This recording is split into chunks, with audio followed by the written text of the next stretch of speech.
Maksudnya begini, pada saat seorang wanita yang menjadi istri Anda membutuhkan Anda, tunjukkan kebutuhan kita 1000 kali daripada dia. Dia sayang, dia perhatikan, dia siap berkorban. Kita harus 1000 kali lebih hebat daripada itu. Laki-laki memang penaung. Tapi kapan dibalik? Kalau saya pribadi, kapan dia tidak butuhkan, menunjukkan kebutuhan, saya 1000 kali tidak butuh sama dia. Untuk apa Anda merendahkan diri di depan seorang wanita yang kalau memang dia tidak bisa menjadi seorang istri? Karena kapan wanita sudah menyombongkan diri di hadapan laki-laki, tidak akan ada wibawa sama sekali. Ini poin dulu dalam pembukaan. Dan selalu saya sarankan siapapun ikhwah yang minta saran saya dalam masalah rumah tangga, yang paling pertama ini saya ucapkan, saya bukan menyuruh Anda menjadi keras, bukan. Tapi saya mengajak Anda untuk punya prinsip dalam hidup. Wibawa, pemimpin rumah tangga. Dibutuhkan kita butuh, tidak dibutuhkan ya sudah. Masih banyak gantinya. Dia mau ganti laki-laki lain, silahkan, ahlan wa sahlan, silahkan. Allah akan gantikan penggantinya yang lebih baik. Dan itu harus bisa kita punya prinsip. Memang begitu. Kalau ini kita terapkan dalam kehidupan kita, kita akan sangat mudah hidup. Terkadang subhanallah ada pengorbanan berat. Berpisah dengan meninggal, berpisah karena masalah dosa yang dilakukan oleh pasangan kita, jelas haram. Kalau ada seorang istri hanya karena masalah suaminya kekurangan ekonomi mau berhubungan sama laki-laki lain, wanita apa ini? Cinta itu pengorbanan, kasih sayang, bukan hanya pada saat mampu kemudian disayang, pada saat tidak mampu kemudian ditinggal. Subhanallah. Hati-hati, hukum Allah subhanahu wa ta'ala berlaku. Akhwat yang jadi istri, ikhwah yang jadi suami, harus tahu pasangan kita itu punya Tuhan sebagaimana kita punya Tuhan yang sama. Dan Allah itu maha adil. Memang dalam kehidupan kita ada naik turunnya. Dan makna cinta adalah pengorbanan. Itu sebenarnya. Kalau hanya kita kantongnya lagi penuh kemudian disuka sama istri, pada saat lagi tipis, lagi masalah kemudian dia mau berhubungan sama laki-laki lain, na'udzubillah min dzalik. Wanita apa ini? Kalau saya tidak naungin. Kalau saya nggak naungin. Kamu mau sama dia silahkan, ahlan sahlan, silahkan jalan. Kalau saya, istri saya sangat tahu prinsip saya. Kalau kamu merasa ada laki-laki lain yang kamu anggap baik, atau kamu mau ingin memasukkan pendapat keluargamu dalam rumah tangga saya sehingga kedudukan saya sebagai suami tidak didengar lagi, silakan pilih keluarga kamu. Tidak ada masalah. Jadi jangan jadikan sebagai beban. Oh, nanti kalau pisah saya hidupnya bagaimana? Saya melarat. Ini kenapa ini? Saya mati kalau nggak sama dia, ya mati bener nanti. Gila kalau nggak nikah sama dia, gila kalau siapa ini? Ini kenapa ini? Keluar dari bingkai hidup itu. Seorang muslim itu hidupnya mulia. Dia dihormatin, dia menghormatin. Dia dihina, tinggalkan. Allah SWT tidak menyuruh kita menghinakan diri, tidak boleh. Kalau wanita ini misalnya, istri ini yang dikatakan tadi masih mencintai suaminya, dia hanya sekedar minta kerja, ya, garis bawahi kalimat ini ya. Dia hanya sekedar minta kerja untuk membantu nafkah rumah tangga, ahlan wa sahlan, jempol. Enggak masalah. Bagus itu. Sampai suaminya mapan. Itu baik. Tapi dalam kondisi masih status istri punya hubungan sama laki-laki lain, na'udzubillah min dzalik. Mana ghirah? Mana kecemburuan positif yang telah Allah pelihara dalam diri kita? Enggak boleh. Pada saat seorang sahabat pulang ke rumahnya mendapatkan istrinya selingkuh dengan laki-laki lain, tidak disebutkan apakah berhubungan biologis atau tidak, tapi yang jelas sahabat ini sampai kaget masuk ke rumahnya temukan ada laki-laki lain.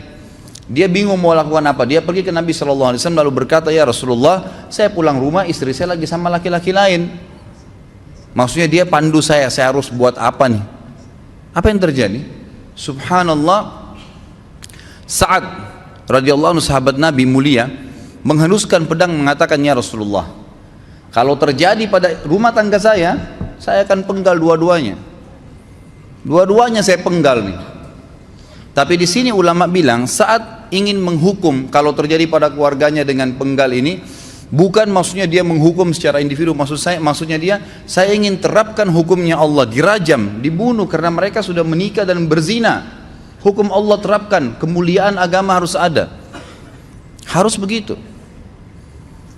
Seorang istri yang mau tinggal di bawah naungan kita sementara kita sudah berkorban di bawah terik matahari, sudah bekerja, sudah memilih dia dari sekian banyak wanita, kemudian dia mau berkorban, hormatin dia, junjung dia, lindungin dia, rangkul dia, gitu kan? Bela dia, memang harus begitu. Tapi kalau masih dalam naungan, kemudian sedikit himpit masalah ekonomi lalu berhubungan sama laki-laki lain, naudzubillah, jangan dipertahankan. Berbahaya sekali, gitu kan? Jangan Anda menjadi laki-laki lemah gitu. Saya kemarin ditelepon oleh 2 orang sekaligus, subhanallah. Sahabat dekat telepon kepada saya, laki-laki. Ustadz maaf mau ngomong sebentar.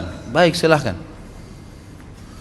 Ustadz saya ini, istri saya pulang ke rumah ke kampung ayahnya ibunya karena alasan mengurus ayah dan ibunya. Akhirnya saya sama anak-anak ditinggal di sini sendiri. Setiap kali saya panggil pulang, dia bilang sudahlah saya nggak mau pulang. Kalau mau nikah lagi silahkan. Dia bahasakan begitu. Bagaimana sarannya Ustadz? Saya bilang nikah lagi. Dengan tegas saya bilang nikah lagi. Kalau tidak terbuka pintu fitnah. Perempuan itu kenapa harus pilih orang tuanya? Tidak boleh secara syar'i. Nggak boleh. Sudah menerima akad nikahnya seorang laki-laki, laki-laki itu yang dinomorsatukan di atas ayahnya, nggak ada alasan. Kalau suami izinkan boleh urus orang tua, kalau nggak diizinkan tidak boleh, nggak boleh. Bagaimana dia tinggalkan suaminya sama anaknya? Kaget itu saya katakan begitu. Iya, bahkan sekarang hukum poligami sudah wajib bagi Anda, nggak boleh. Wajib sekarang. Ini ragu mau melangkah seakan-akan poligami itu dosa, padahal dia ditinggal oleh istrinya. Bagaimana bisa ini? Ada laki-laki seperti ini nggak punya prinsip, harus melangkah. Dia sudah dapat jawaban saya dikasih, ini Ustadz teman saya juga mau bicara, masalahnya sama lagi. Ustadz istri saya tinggalkan saya, Ustadz kayak mau menangis. Sebentar, jangan pakai nangis laki-laki. Apa ini cengeng? Ditinggal wanita nangis, subhanallah. Orang nangis itu ditinggal meninggal Rasulullah SAW, ketinggalan sholat subuh berjamaah, itu nangis. Nggak jadi jihad, nah itu nangis. Ditinggal perempuan nangis, la ilaha illallah. Allah ciptakan perempuan lebih banyak daripada laki-laki. Ini bukan menurunkan martabat perempuan ya. Artinya harus seorang pemimpin itu punya wibawa. Nggak bisa, kalau nggak akan dianggap remeh nanti. Istri itu dinaungin, dilindungin, dididik, diberikan haknya ia. Berikan berlipat-lipat penghormatan sebagaimana dia berikan satu penghormatan, nggak apa-apa. Tapi jangan sampai menginjak martabat seorang pemimpin, tidak boleh. Akhirnya saya sampai bilang sama dia, akhi, ambil keputusan. Kamu mau balik sama saya berumah tangga di sini, atau kamu pilih rumah orang tua kamu? Oh saya pilih orang tua saya, baik saya ceraikan kamu sekarang. Assalamualaikum, tutup telepon, selesai. Jangan lama-lama. Cengeng sekali, udah sujud sama Allah, saya masih berat cintanya Allah. Ia minta kepada Allah subhanahu wa ta'ala, minta gampang dihilangkan dari hati. Sebagaimana dia datang dia bisa keluar, gampang itu. Subhanallah ya, jangan terlalu mencintai dunia berlebihan. Kalau saran saya, kalau istri Anda ini tanya baik-baik, kalau kamu bekerja hanya karena mau bantu nafkah rumah tangga sekarang, ahlan wa sahlan, silahkan. Selama pekerjaan halal, antar dia ke tempat kerjanya. Muliakan dia, jaga, jemput pada saat pulang, Anda pembelahnya, begitu. Tapi kalau berhubungan sama laki-laki, ada subhanallah suami depannya dia istrinya telepon laki-laki lain dan dia menerima itu.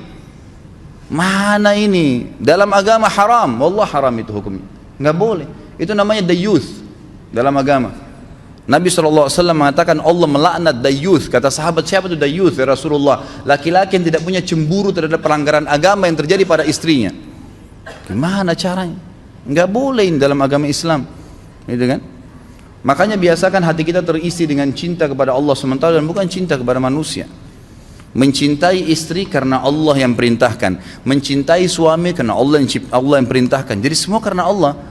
Tidak ada kata-kata hilang, tidak ada rugi kalau kita meninggalkannya. Jadi ini hal mendasar yang saya tahu, Allahu alam. Jadi sampaikan seperti itu. Kalau wirid apa? Saran saya adalah memperbanyak istighfar kepada Allah SWT. Gunakan momen musibah itu sebagai kesempatan untuk mendekatkan diri dengan Allah Subhanahu wa taala. Begitu ya.